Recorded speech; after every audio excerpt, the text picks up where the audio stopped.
Gosh, I mean, Central Park is hundreds of acres, right? It is just absolutely enormous. But we do want to show you a couple of the routes that he could have taken. So as you mentioned, we're right here at the entrance, 59th and Central Park South, where he entered. And of course, you see all the horses and carriages. That's where we see everybody pick up the riders. But come with me, Ashleigh. Come and walk this way, because there's two ways that he could have gone. He comes in on this path right here. And this is the road that we see the bike riders and the horses and the buggies go. There's also this path where those two people just walked in. That is a walking path. And if we walk over here, let me see if I can get you there. This says, I'm sure if he was going to break rules, he might have no riding. So there's no bikes allowed on this path. But who's to say if he didn't go up here? But so most likely he did take this route up here. And as we walk around here, there is a fork in the road that comes right at this speed limit sign where it says 20 miles an hour up there.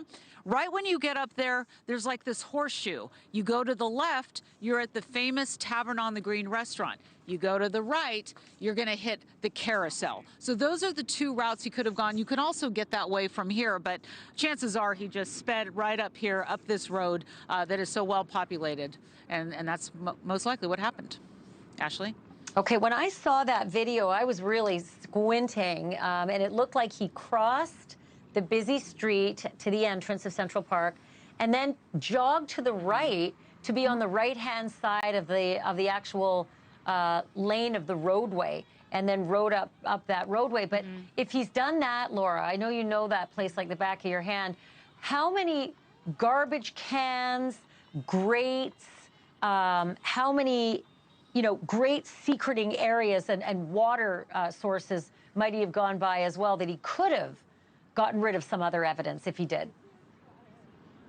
Right. I mean, I don't have a count of the trash cans, but you're right, Ashleigh. There are so many trash cans. There are all the grates. And of course, we just had all the leaves come off the trees. So we have been told that investigators have been combing this park and took a second pass today. As a matter of fact, just as a matter of the last few hours, there were detectives and investigators in here with flashlights that could be seen going through, of course, when the backpack was found by the Carousel. But we have been told that there were over 100 police officers going into the park today, searching for any signs, any clues, and of course found the big one, the backpack, by the Carousel, by those two boulders. But there's a lot of grates. There's a lot of areas where this could be hidden. And I do want to mention, it's Friday night. That's when it was found. This happened Wednesday morning. So the backpack is found by the Carousel Friday night. Does that mean it was there the entire time?